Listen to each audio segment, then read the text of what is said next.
I just hit 2,000 followers on Instagram and 5,500 on TikTok. So I want to kind of give you guys an origin story on how I got into lacrosse. But first off, I want to say thank you to anybody who supports me, because this means the world to me, and I love this sport, and I love help growing this sport. February 14th, 2025 was my first ever NLL game that I watched. Valentine's Day. Ironic that I fell in love with a sport on Valentine's Day. Hilarious, honestly. It was on TV. I tuned in because it was the Four Nations and hockey wasn't on. When hockey fans don't have anything else to watch, they're looking for something. And box lacrosse is such an easy transition that it's easy to pick up as a hockey fan, and you can watch and be entertained even if you don't know all the rules. Now, big shout out to this game specifically. And Toronto Rock is my team. Buffalo have the same amount of championships now. So this next championship is going to be huge for whoever gets it.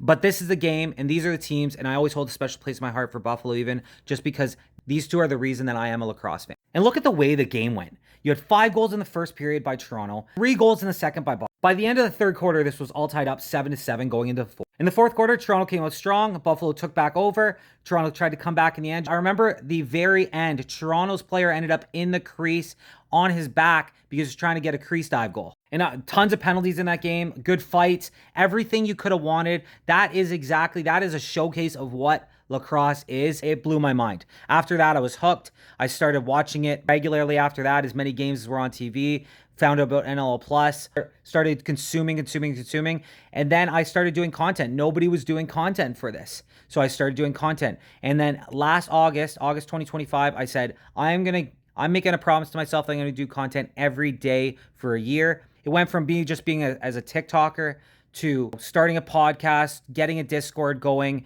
getting on Instagram, getting on Facebook. When I went to look it up, especially on TikTok, there was nobody doing lacrosse content on TikTok, which was my main platform at the time. So I said, screw it, I'm going to start doing content. And here we are, guys. This is where we're at. So I never want to come off as like I'm pretending like I know everything about lacrosse when I'm talking about it, or even that I'm an expert, because I'm just a fan that's just trying to get the game out there, trying to grow the game, and that I love. I wish I would have found this when I was young. I didn't, unfortunately. So I've made so many great connections over this year and a half of being in the lacrosse space.